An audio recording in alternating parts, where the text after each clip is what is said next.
اهو يا حبايب قلبي، معانا القطايفة اهي مستوية، هي مستوية كلها اهي. بسم الله ما شاء الله، اتمنى ان شاء الله تجربوها.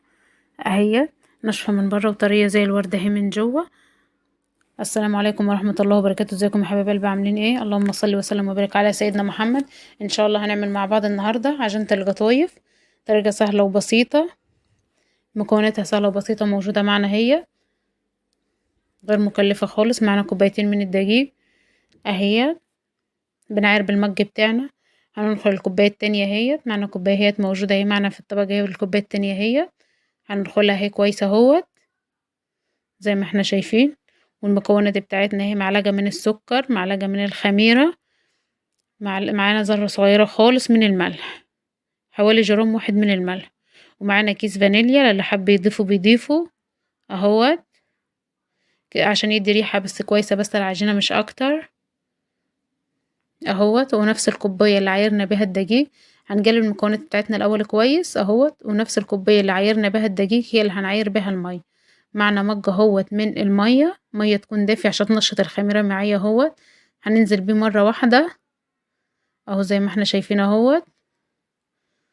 هنقلب العجينة في بعضيها،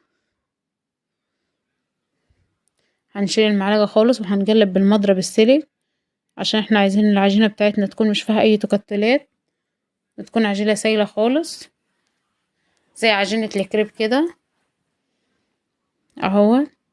معنا الكوباية التانية هننزل بيها واحدة واحدة اهو، مش هننزل بيها مرة واحدة، لا هننزل بيها واحدة واحدة كده على حسب الدقيق بتاعنا ما ياخد.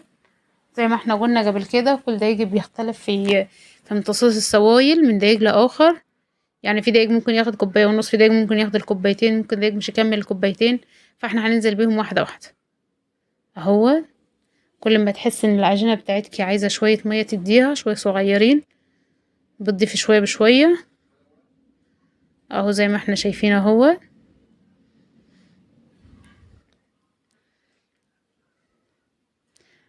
قلبي في العجينة كويس لغاية لما تلاقي العجينة معاكي مش عاد فيها اي تكتلات خالص، وبقت عجينة كويسة معاكي.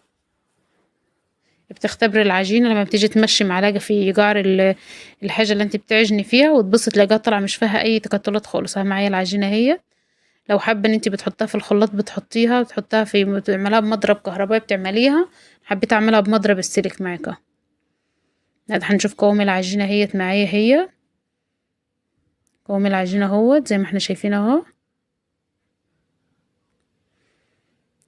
اهي العجينة اللي مش خدت الكوبايتين كاملين، ناقصين حوالي عن معلقتين اكبر من المية.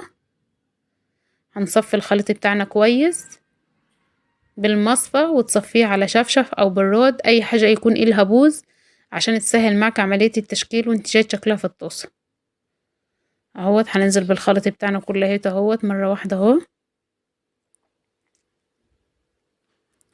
زي ما احنا شايفين اهوت. دي اقل من ربع كيلو دقيق يا جماعة اهوت، مش خدت الربع كيلو دقيق كامل اهو زي ما احنا شايفين اهو. تصفيها كلها كويس. اللي حب يجرب في كوباية بيجربها، حابة تجربي في كوبايتين جربيها، بس هي طريقة سهلة وبسيطة، ولو انت لسه مبتدئة في المطبخ من السهل خالص ان انت تعمليها اهو. عملنا مجين زي ما احنا شفنا مع بعض، يطلع معنا كمية كويسة. هسيب العجينة بتاعتي اهي بعد ما صفيتها، هسيبها ترتاح حوالي عن نص ساعة او تلت ساعة، نص ساعة بالكتير جو، مش مكملة نص ساعة. اللي معايا ديت خمرت حوالي عن نص ساعة ل5، ولقيتها كلها عملت فقاقيع، فانا خبطتها تاني كلها بالمعلقة اهيت اهي زي ما احنا شايفين. انت لما تلاقيها فرت معاك وعملت فقاقيع بتضربها في الخلاط او بتهبطيها تاني كلها بالمعلقة اهي، بتديها تقليبة فبتهبط معاك.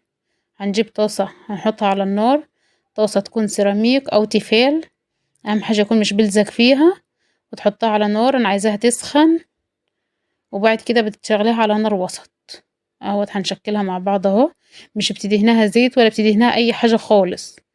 انت يعني لما بتصبي فيها هي بتصبع مع نفسها كده وبتخلع لوحديها، مش هتلزق ولا هتحتاج زيت ولا سمنة ولا اي حاجة خالص، مش محتاجة اي مادة دهنية خالص اهو زي ما احنا شايفين اهو كلها عامله فقاقيع اهيت. لما تلاقيها لون العجينه اتغير معاكي وابتدى حرفها تتغير والفقاقيع دي كلها تهبط، تبداي تشيليها. هنشوفها مع بعض اهي. اهي لونها اتغير معايا اهي، والفقاقيع كلها ظهرت قدام منها اهي، الخروم كلها زي ما احنا بنجيبها اهي. اهي زي ما انت بتشتريها جاهزه بتبقى بالشكل ده اهي. كده خلاص معاكي اهي، من السهل خالص ان انت تشيليها. بتطلعها على فوطه على الصينيه وبتتني عليها حرف الفوطه التاني معانا اهي. انا مش عايزه احمرها اكتر من كده عشان لما انزلها في الزيت تستوي، مش تبقى واخده لون، ولما اجي احطها تبقى تغمق على طول، تبقى نيه من جوه واخده لون من بره. انما كده انا عايزه اديها لون بسيط عشان تبقى مستويه في الزيت. اهو زي ما احنا شايفين بترج الخليط عشان مش يكون مركز معاكي من تحت اهو. وبتشكلها اهي في الطاسه هي التاني اهي. اهي يا حبيبه انا عامله القطيفه بتاعتي كبيره شويه عشان هحشيها مكسرات. لو حابه ان انت تصغريها عن كده بتصغريها، حابه تعمليها قطيف من اللي هي العصافير الصغيره اللي بتنحشي الكريمه برضو بتعمليها. اهوت معايا هي زي ما احنا شايفينها مع بعض اهو. بتطلعيها وتغطيها على طول، مش تقلقي منها حتى لو هي طالعه ناشفه معاكي او انت حاسه ان هي ناشفه بايدك، يعني لما بتغطيها هي بترد تاني مع نفسيها من السخونيه وبتبقى طريه معاكي وبتبقى زي الورد. هنشوفها مع بعض دلوقتي اهيت. انا حبيت اعمل واحده واتنين وتلاته كذا واحده قدام منكم عشان تشوفوها تشوفوا طريقتها. سهله وبسيطه خالص، مش محتاجه اي حاجه، ولا مش محتاجه اي شغلين.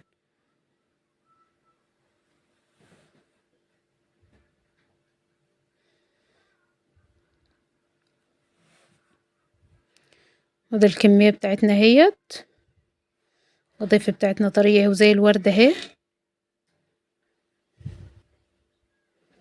اهي الكميه ده احنا عملناها من كوبايتين اتنين من الدقيق، مجين اتنين اهي. وده الخليط بتاعنا اللي هنحشي بيه.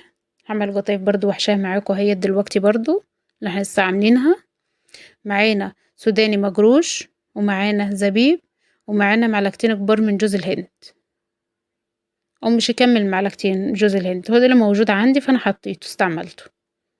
اهو زي ما احنا شايفين. لو انت حابة تحشيها سكر بتحشيها، بس انا هستكفي بالشربات بس عشان الشربات بتاعي تقيل فهو هيسكرها معايا. في ناس بتحشيها سكر فانا مش حابة ان انا احشيها سكر.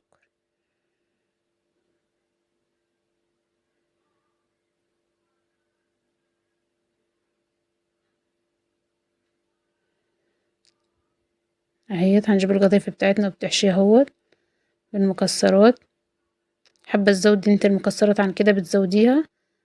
اهو شفتي بتكفي المعنى اهوت بسهولة خالص، طرية اهي زي الوردة اهي، يدوب تضغطي عليها بس اهو. اهو زي ما احنا شايفين مع بعض اهو. اهي حابة ان انتي بتعملي الشكل ده على حرفها بالشوكة بتعمليه، هي بتدي بس منظر بس مش اكتر، بس مش تضغطي قوي عشان مش العجينة مش تلزق منك في قعر الطبق اهوت، ومش تهري العجينة معاكي. هي دوب منظر كده للي حابب يعملها، مش حابة تعملها مش مشكلة منها خالص. اهوت بظهر الشوكة بس من ورا اهو بتضغطي بيه. اهو زي ما احنا شايفين هعمل واحدة كمان معاكم.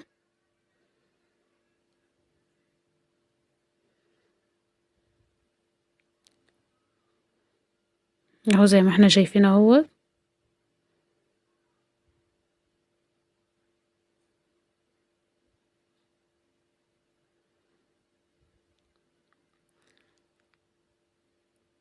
اهو يا حبايبي.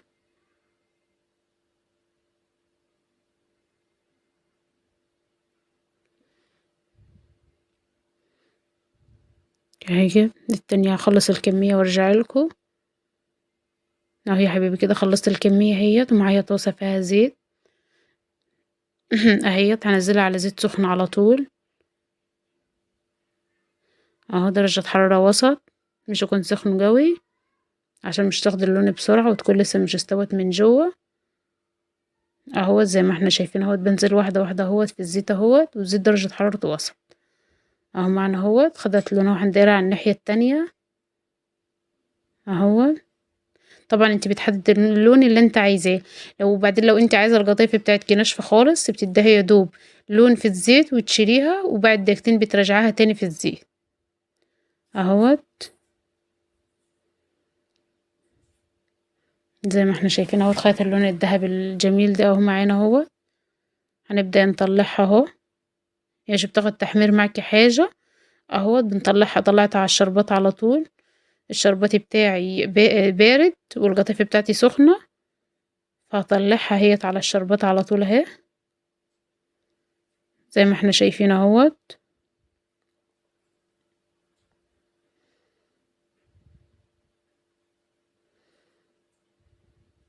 مهم.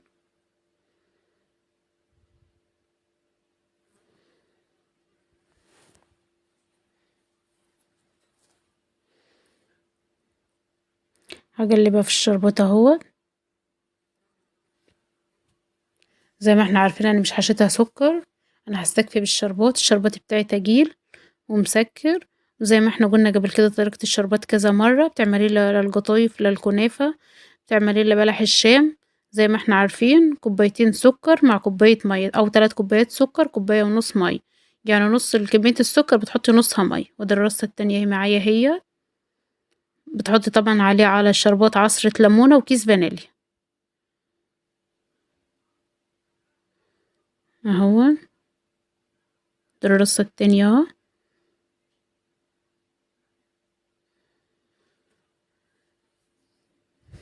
اهو.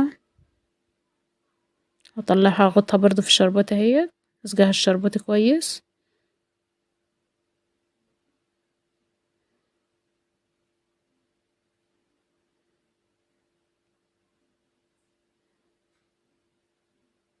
طلعها على مصفى عشان لو فيها اي زيوت او اي من الشربات، مع فيها شربات او فيها اي زيت زيادة بينزل منها. بنحط المصفى على طبق اهو وتصفيها كويس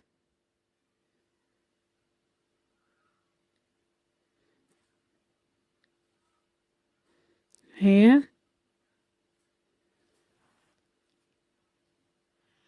الكمية بتاعتنا كويسة من كوبايتين 2. اتمنى تجربوها وان شاء الله هتعجبكم. طريقة سهلة وبسيطة وغير مكلفة خالص. مش كملنا ربع كيلو دقيق اهو.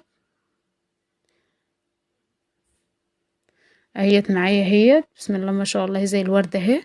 واللي عليها ديت سوداني مجروش اهو، مع جوزة الهند، خلطة من اللي انا حاشيها بيها هي. فايد منها شوية رشتها على الوش اهو. اهيت معايا هي ناشفة خالص من بره هي، وزي الوردة اهي طرية، وزي العسل اهي مستوية من جوه هي اهي. طبعا انا مش بعمل اي حاجة غير لما بفتحها قدام منكم وبجربها قدام منكم وبتشوفوا النتيجة. مش بعمل اي حاجة لما تكون مضمونة 100% قدام منكم، وهي غير مكلفة خالص. واتمنى ان شاء الله تجربوها. اهي زي الوردة اهي قدام منكم اهي. اتمنى ان شاء الله تجربوها. اتمنى الاشتراك في القناة وتفعيل زر الجرس عشان يوصلكوا كل جديد مع اسرار المطبخ مع نور.